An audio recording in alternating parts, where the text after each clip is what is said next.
देश भर में लोगों को नेत्रदान के लिए प्रेरित व प्रोत्साहित करने तथा नेत्र प्रत्यारोपण या आई डोनेशन से जुड़े विभिन्न भ्रमों को दूर करने के उद्देश्य से हर साल 25 अगस्त से 8 सितंबर तक राष्ट्रीय नेत्रदान पखवाड़ा मनाया जाता है। स्वास्थ्य मंत्रालय के राष्ट्रीय अंधता नियंत्रण कार्यक्रम के अंतर्गत यह राष्ट्रीय नेत्रदान पखवाड़ा आयोजित किया जाता है।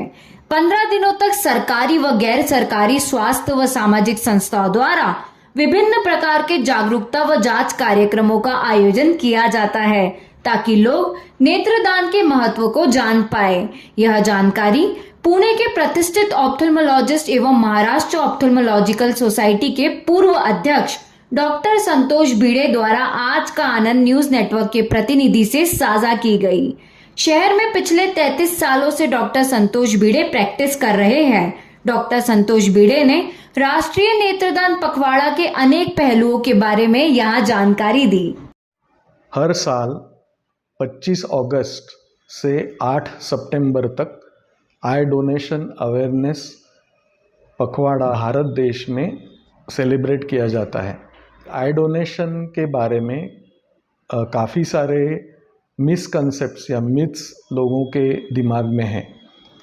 हमारे देश में काफ़ी सारे पेशेंट्स ऐसे हैं कि जिनको कॉर्नियल ट्रांसप्लांट यानी आई ट्रांसप्लांट की ज़रूरत है, लेकिन आई ट्रांसप्लांट हो नहीं पा रहा क्योंकि आइज़ यानी जो कॉर्निया है वो अवेलेबल नहीं है।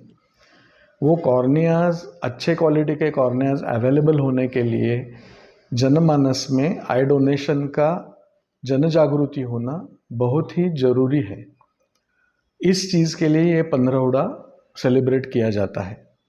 अभी कॉर्नियल डिसीज़ जो है या कॉर्नियल ब्लाइंडनेस जो है उसके कई सारे रीज़न्स है। मोस्ट इम्पॉर्टेंट रीज़न जो है वो ट्रॉमा यानी इंजरी की वजह से, केमिकल इंजरीज़ की वजह से, या कई कंजेनाइटल बीमारियां होती है उसकी वजह से, या इन्फेक्शन की वजह से। छोटे बच्चों में कॉर्निया का इंजरीज़ का कॉमन कॉज जो है वो लाइम इंजरीज़ यानी बड़े लोग जो चूना और पान तंबाकू खाते हैं वो चूने की पुड़ी नीचे फेंक देते हैं और छोटे बच्चे वो चूने की पुड़ी से खेलते रहते हैं और वो दबाते हैं, और वो दबाने के बाद वो चूना जो है वो आँख के अंदर पिचकारी जैसा जाता है जिसकी वजह से अल्कली बर्न्स होते हैं। और इन सारे चीज़ों के लिए कॉर्नियल ट्रांसप्लांट से हम ये पेशेंट्स को ट्रीटमेंट देके पूरा अच्छा कर सकते हैं। बच्चों से लेके बूढ़ों तक कोई भी एज में पेशेंट कॉर्नियल ट्रांसप्लांट कर सकता है। किसी का आँख का ऑपरेशन हो गया होगा, या तो कैटरेक्ट का ऑपरेशन हो गया होगा, या काच बिंदु का हो गया होगा, तो ऐसी व्यक्ति कॉर्नियल ट्रांसप्लांट कर सकती है क्या? तो ऐसी व्यक्ति भी कॉर्नियल ट्रांसप्लांट कर सकती है क्योंकि वो कॉर्निया हम इस्तेमाल कर सकते हैं। जिसकी मृत्यु infective diseases like hepatitis B या HIV यानी ह्यूमन इम्यूनोडेफिशिएंसी वायरस की वजह से हो गई हो, या रेबीज़ की वजह से हो गई हो, या सेप्टिसिमिया जिसमें सारा इन्फेक्शन पूरे शरीर में फैल गया हो, ऐसी व्यक्ति आई डोनेशन नहीं कर सकती। मैलिग्नेंसी हो यानी कैंसर हो, ऐसी व्यक्ति का भी आँख यूटिलाइज नहीं होता है। मृत व्यक्ति का डेथ सर्टिफिकेट लेके रखना बहुत ज़रूरी है क्योंकि व्यक्ति की जो आँख है वो आपको बंद करके रखनी है। वो अभी बंद कैसे करनी है?